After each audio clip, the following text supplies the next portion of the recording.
Hi అండి. Welcome to my channel. ఇవాళ మనం ఎగ్ లేకుండా, మైదా లేకుండా, అలానే ఓవెన్‌తో పని లేకుండా ఈ సింపుల్ కేక్‌ని ఎలా చేసుకోవాలో చూద్దాం. మరి ఇవన్నీ లేకుండా కేక్ ఎలా అనుకుంటున్నారా? బొంబాయి రవ్వతో చేస్తాం. ఈ కేక్ కోసం ముందుగా ఒక కప్పు బొంబాయి రవ్వ తీసుకొని మిక్సీలో వేసుకొని పౌడర్‌లాగా చేసుకొని పక్కన పెట్టుకోవాలి. ఇక్కడ ఈ కప్పే యూజ్ చేయాలని లేదు. మీ దగ్గర ఏదైనా బౌల్ ఉంటే దాంతో కూడా మెజర్‌మెంట్ తీసుకోవచ్చు. ఆ తర్వాత హాఫ్ కప్ వరకు షుగర్ తీసుకొని, షుగర్‌ని కూడా మిక్సీ జార్‌లో వేసుకొని, ఇలా మెత్తగా పౌడర్‌లా చేసుకొని, బౌల్‌లో వేసుకొని పక్కకు పెట్టుకోవాలి. తరువాత ఒక మిక్సింగ్ బౌల్ తీసుకొని, అందులోకి హాఫ్ కప్ వరకు పెరుగుని ఇలా విస్కర్‌తో మెత్తగా క్రీమ్‌లాగా చేసుకొని వేసుకోవాలి. అందులోకి హాఫ్ కప్ దాకా కరిగించిన బటర్ తీసుకోవాలి. ఇక్కడ మీరు బటర్ ప్లేస్‌లో కావాలంటే ఆయిల్ తీసుకోవచ్చు. ఆయిల్ అయితే ఫ్లేవర్డ్ ఆయిల్ యాడ్ చేసుకోకూడదు. అంటే శనగ నూనె, నువ్వుల నూనె ఇలాంటివి యాడ్ చేసుకోకూడదు. నార్మల్ ఫ్రీడమ్ ఆయిల్ లాంటి ఆయిలే యాడ్ చేసుకోవాలి. అది బాగా విస్క్ చేసుకున్న తర్వాత ఇందులోకి మనం ముందుగా పౌడర్ షుగర్ ఉంచుకున్నాం కదా మిక్సీలో వేసుకొని, ఆ పౌడర్డ్ షుగర్‌ని కూడా వేసుకొని మొత్తం ఇలా కలిసిపోయే విధంగా బాగా విస్కర్‌తో విస్క్ చేసుకోవాలి. ఇప్పుడు ఇందులోకి హాఫ్ కప్ వరకు పాలు పోసుకోవాలి. ఈ పాలు రూమ్ టెంపరేచర్‌లో ఉండాలి. అస్సలు చల్లగా గానీ, లేతే వేడిగా గానీ ఉండకూడదు. బటరు, పాలు, పెరుగు ఇవన్నీ మనకి రూమ్ టెంపరేచర్‌లోనే ఉండాలి. అస్సలు చల్లగా గానీ, వేడిగా గానీ ఉండకూడదు. అలాగే పాలు కాచి చల్లార్చిన పాలయి ఉండాలి. ఇప్పుడు మొత్తాన్ని బాగా విస్కర్‌తో మిక్స్ అయ్యేటట్టు ఇలా విస్క్ చేసుకోండి. తర్వాత ఇందులోకి మనం మిక్సీ వేసి పక్కన పెట్టుకున్నాం గదా! ఒక కప్పు బొంబాయి రవ్వ. చివరగా ఈ బొంబాయి రవ్వను వేసి అస్సలు ఉండలు లేకుండా కలుపుకోవాలి. మీరు ఇక్కడ విస్కర్ యూజ్ చేసినట్లయితే అన్నీ చక్కగా మిక్స్ అయిపోతాయి. ఇంకా చివరగా అన్నీ కలిపిన తర్వాత ఇలా విస్కర్‌తో బాగా విస్క్ చేసుకోండి. మొత్తం పాలు, పెరుగు, బటరు అలాగే మనం వేసిన పౌడర్ షుగర్ కూడా బాగా కలిసిపోవాలి. ఈ కన్సిస్టెన్సీ వస్తే సరిపోతుంది. ఇప్పుడు ఈ కేక్ బ్యాటర్‌లోకి హాఫ్ టేబుల్ స్పూన్ వరకు బేకింగ్ సోడా, అలాగే హాఫ్ టేబుల్ స్పూన్ వరకు బేకింగ్ పౌడర్ యాడ్ చేసుకోవాలి. అలాగే ఇందులో వెనిల్లా ఎసెన్స్ యాడ్ చేసుకోండి. వెనిల్లా ఎసెన్స్ యాడ్ చేసుకోకపోయినా పర్లేదు. మనకి కేక్ ఫ్లేవర్ రావాలంటే వెనిల్లా ఎసెన్స్ యాడ్ చేసుకుంటే బావుంటుంది. మనం ఇందులో ఎగ్ వేయలేదు కాబట్టి వెనిల్లా ఎసెన్స్ అనేది మీ ఆప్షనల్. తర్వాత ఒక ప్లేట్ తీసుకొని అందులోకి ఒక టేబుల్ స్పూన్ వరకు గోధుమ పిండి లేదా మైదా పిండి తీసుకొని ఇలాగా రెడ్ టూటీ ఫ్రూటీ అలాగే గ్రీన్ టూటీ ఫ్రూటీ ఉంటాయి కదా! వాటిని ఇలాగ గోధుమ పిండితో గానీ, లేదా మైదా పిండితో గానీ కోట్ చేసుకోవాలి.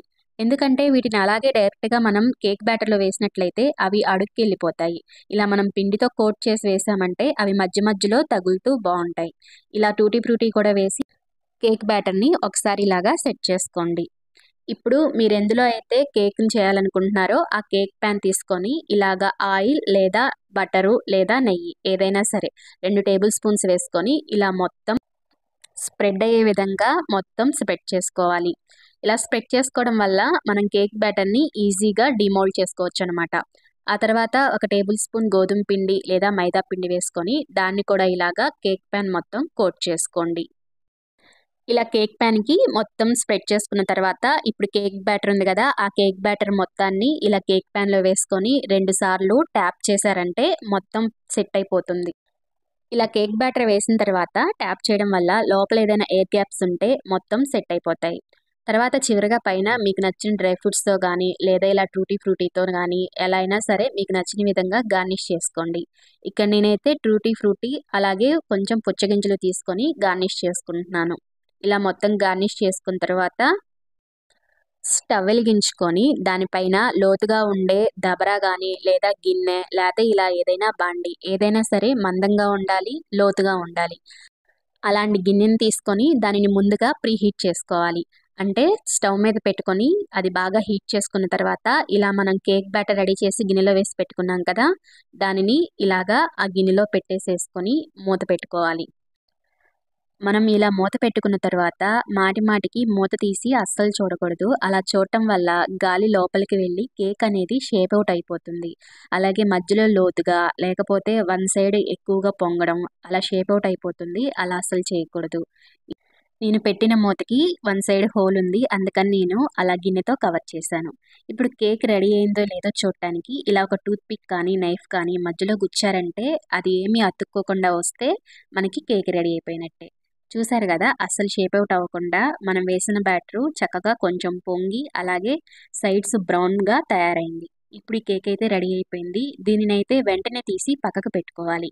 ఎందుకంటే గిన్నె హీట్‌గా ఉంటుంది కదా! దానివల్ల కేకు అడుగున మాడిపోతుంది. ఇలా పక్కకు పెట్టుకొని అది పూర్తిగా చల్లారిన తర్వాత మాత్రమే డీమోల్డ్ చేసుకోవాలి. వేడి మీద మనం డీమోల్డ్ చేశామంటే కేకు విరిగిపోతుంది. అస్సలు సరిగా రాదు. ఇలా పూర్తిగా చల్లారిపోయిన తర్వాత ఒక చాకు తీసుకొని సైడ్స్ మొత్తం ఇలా స్క్రాప్ చేసుకోవాలి. ఇలా స్క్రాప్ చేసుకోవడం వల్ల డీమోల్డ్ చేసినప్పుడు మనకి ఈజీగా కేక్ అనేది డీమోల్డ్ అయిపోతుంది. చూసారు కదా! ఇలా చాకుతో చక్కగా స్క్రాప్ చేసుకోండి. ఇప్పుడు పైన ఒక ప్లేట్ పెట్టుకొని ఇలా కేకుని గనక మీరు బోర్లించినట్లయితే ఈజీగా కేక్ పడిపోతుంది. అస్సలు కష్టమే ఉండదు. అలాగే అస్సలు షేప్ ఔట్ అవ్వదు.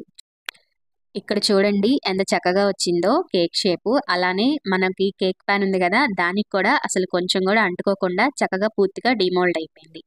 చూసారు కదా కేకు బొంబాయి రవ్వతో ఎంత ఈజీగా చేసుకున్నామో. ఒక కప్పు బొంబాయి రవ్వతో చేసుకున్నామంటే చక్కగా హెల్తీగా తినొచ్చు. ఇందులో మనం మైదా వాడలేదు, ఎగ్స్ వాడలేదు, అలాగే ఓవెన్ కూడా యూజ్ చేయలేదు. చక్కగా ఇలా కప్పు బొంబాయి రవ్వతో ఈజీగా మనం కేక్‌ని ప్రిపేర్ చేసేసుకున్నాం. ఈ కేక్ మీకెలా అనిపిచ్చింది? అలాగే మీరు గనక ట్రై చేస్తే ఎలా వచ్చిందో నాకు తప్పకుండా కామెంట్ సెక్షన్‌లో షేర్ చేసుకోండి. అలాగే మీరు గనక మన హోమ్ మంత్ర ఛానల్ సబ్స్క్రైబ్ చేసుకోకపోతే తప్పకుండా సబ్స్క్రైబ్ చేసుకోండి. అలాగే ఈ రెసిపీ గనక మీకు నచ్చితే తప్పకుండా షేర్ చేయండి, లైక్ చేయండి. మరి బొంబాయి రవ్వతో చేసిన ఈ కేక్ మీ అందరికీ నచ్చిందనుకుంటున్నాను. మరి మరొక మంచి రెసిపీతో మళ్ళీ హోమ్ మంత్ర ఛానల్‌లో కలుద్దాం. అంతవరకు థాంక్ యూ ఫర్ వాచింగ్.